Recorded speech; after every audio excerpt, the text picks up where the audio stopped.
Dr. Fenwa Milhouse is a board certified and fellowship trained urologist. Dr. Milhouse practices in Chicago, Illinois, and treats a wide range of adults with sexual difficulties and sexual health concerns. She currently sits on the board of the Chicago Urological Society and is widely known in the media as your favorite urologist. Dr. Milhouse is also the star of TLC Network's Doctor Down Below. Thank you, Dr. Milhouse, for joining me today for this very important conversation. I'm happy to be here. Thank you, Sangeet, for allowing me to join you. I am excited to see what we're going to talk about.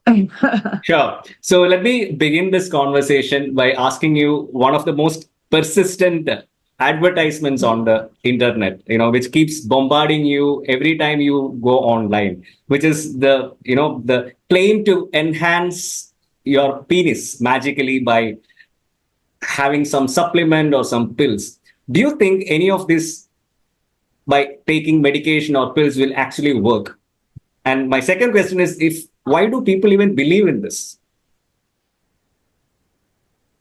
Okay, yeah. So there's a lot of supplements out there claiming a lot of different things when it comes to penises and sexual vigor, or claiming longer, thicker, better erections, longer penises, better sex. The bottom line is, if it sounds too good to be true, it usually is. Okay. It's hard to bottle up all of that. That sounds like the Holy Grail right there in a pill that you can just take and find at the gas station. A lot of these medications, these pills, these supplements are not regulated. They don't have to be regulated. Okay. And because they're not regulated, you don't quite know what you're getting. I can assure you that whatever you're getting, it is either probably going to be a waste of your money, and or a temporary effect. The FDA put out a warning because they discovered that hidden in a lot of these supplements are ingredients that are similar to what's found in prescription Viagra, prescription Cialis. Okay. What those medications do is that they basically are erectile dysfunction meds. They get more blood flowing into the penis. You sprinkle a little bit of that into a supplement. Yeah, a patient who takes a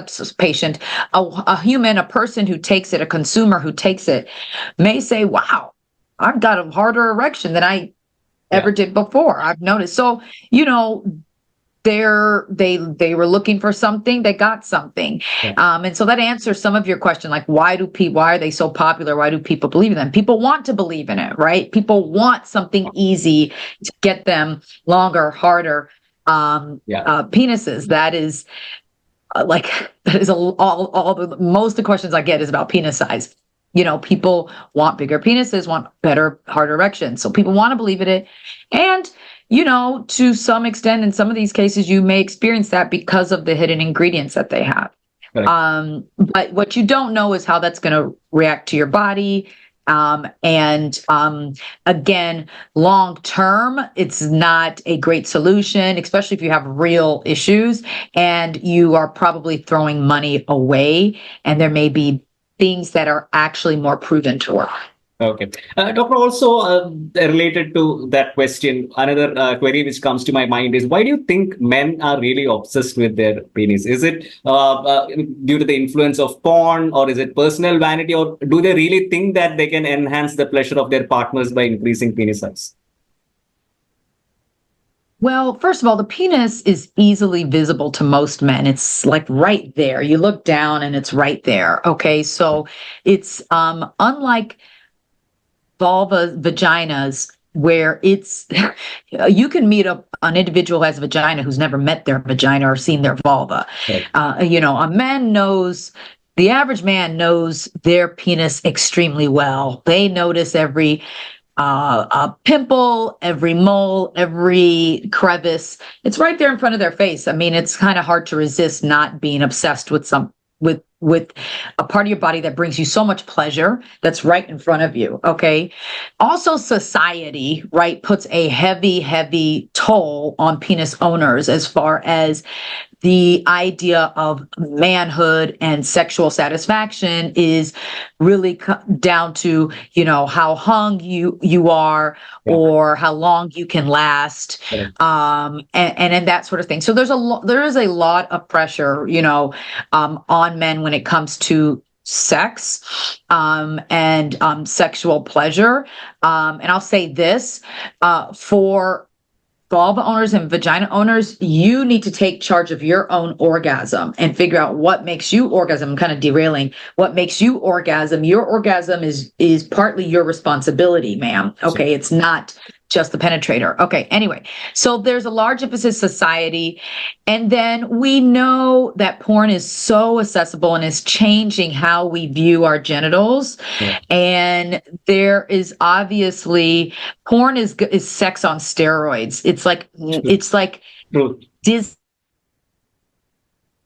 The magic, but it's not real world sex. It's not real world encounters. It's not real world parts, and so you see porn and you're like, oh man, I see all these porn stars. They're so hung. They got, this and that. I want that, so there is absolutely the influence of what we see, what we're getting fed, in the media, i.e. porn.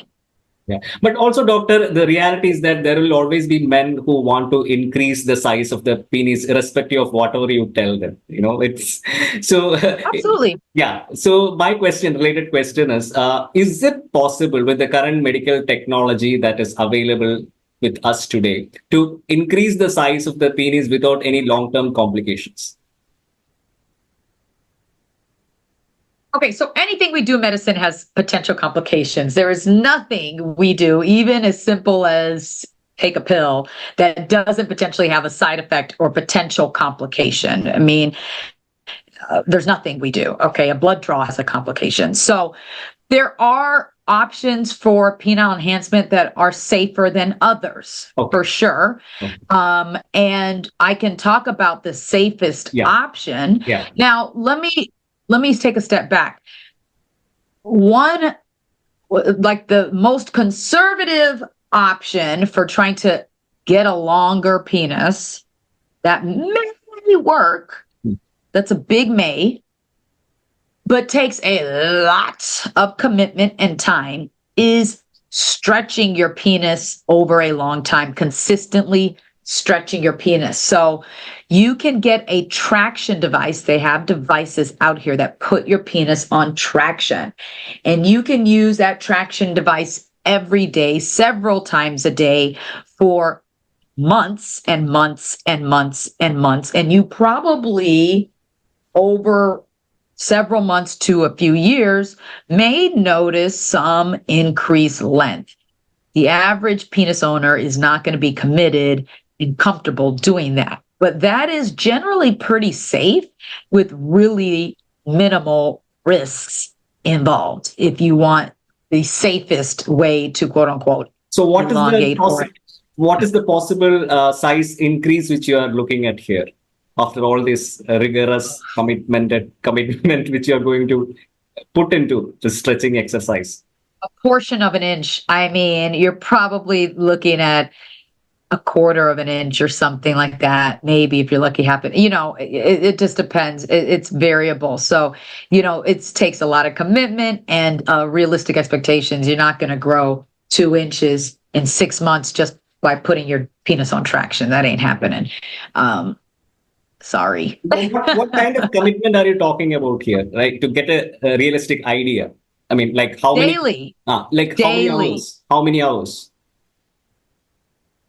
Oh, wow. Goodness. That's a hard question. I would say at least an hour multiple times a day, maybe 3 times a day for months, 6 months. Let's just say that. Oh, God. At least minimum. At minimum. I think 6 months is barely going to get you that much, but I think minimum. Mm-hmm. So traction is currently the safest option that is available in relatively increasing. If I had to say it, yes. Now, realistically, that's an unrealistic option for the average person,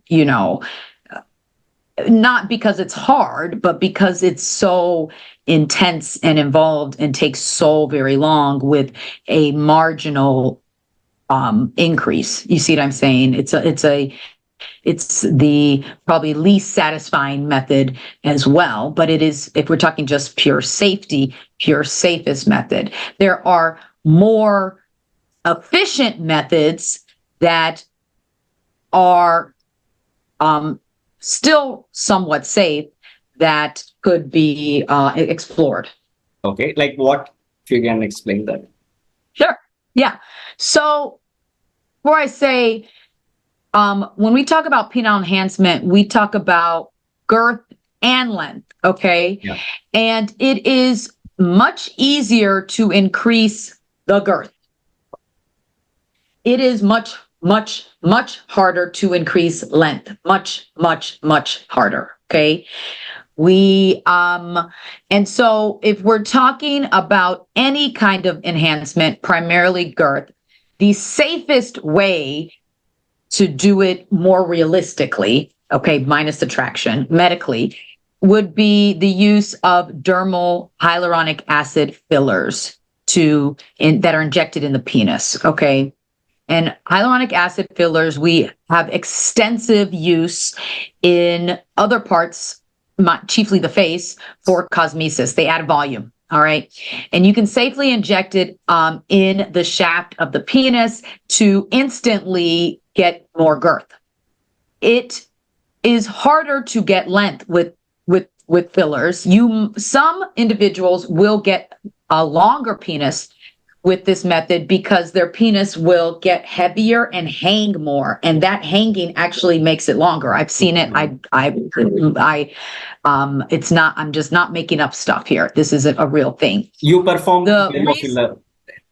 I do a ton of dermal fillers, hyaluronic acid fillers, and I never guarantee length increase in my patients. You can ask any one of my patients. I never guarantee it, but probably in about a third, I see length as well as their girth. Like, I mean, everybody gets girth. It's like, undeniable.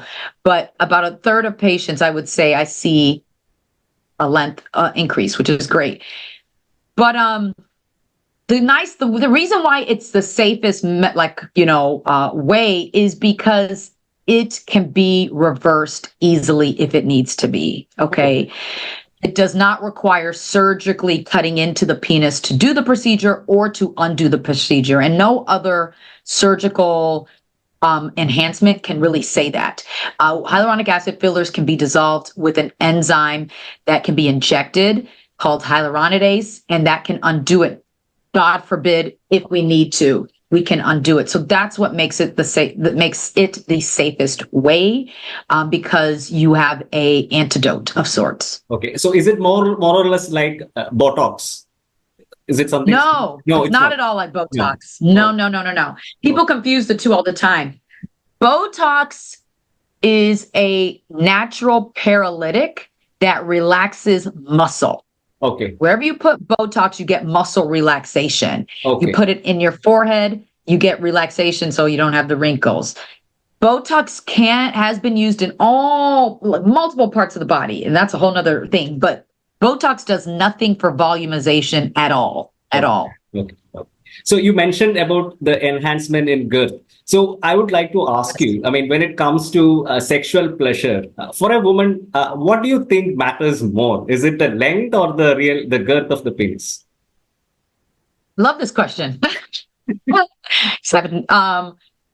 I want to get a t-shirt that says girth is greater than length. Wow. Like, I want to put that on a t-shirt. Girth is greater than length. Okay. At least when it comes to penetrating vaginas. And I would probably say when it comes to penetrating most orifices, but for sure penetrating vaginas, girth tends to be greater than length. And it's, and not just me saying that. There actually was a study. It was a small study, but they asked, I forget how many, it was less than 100. They asked women, hey, what matters more? And 90% of them reported that girth or width mattered more than length when it came to measurement of the penis. Okay. And if you ask the average woman, I guarantee you, they'll probably say the same thing. It was 50. It was a study of 50 women in 2001. It makes physiologic sense if you think about it. Almost 90% of women need clitoral sensation to orgasm. That Absolutely. is the norm. Absolutely. That is the norm. Absolutely. Please understand, it is the norm. Correct. You need to stimulate the clitoris to get her to orgasm. That is the norm. Absolutely. If you think the vagina only is the norm, you are doing it wrong. Okay. Right. So the part of the clitoris that we see is the head or the glands, and that is just on the outside. Okay. If you don't know, go on Wikipedia, you'll see it. Yeah. But there's actually an internal part of the clitoris that we don't see. Correct. That internal part is a lot longer. Yeah. It has erectile tissue just like in a penis. And it's very sensitive when it's aroused. And it wraps around the vagina closest to the outer part of the vagina, closest to the part of the vagina that's closest to the outside. The clitoris wraps around the vagina just an inch maybe inside the vagina. It's not deep, okay? Right. And so what you would want physiologically to get a better sexual experience as you have a vagina is more surface area in contact with that outer part of the vagina, with that what we call the distal part of the vagina. The deeper parts of the vagina have much less nerve endings, much less nerve endings. Correct. And a lot of women don't like their cervix to be touched during intercourse. Sure. I want to get another shirt. I stole this from another friend that says, "Leave my cervix alone." Most women, I don't say all, some women do like it, but most don't want their cervix touched. Yeah. Okay. So girth is then left. Yeah.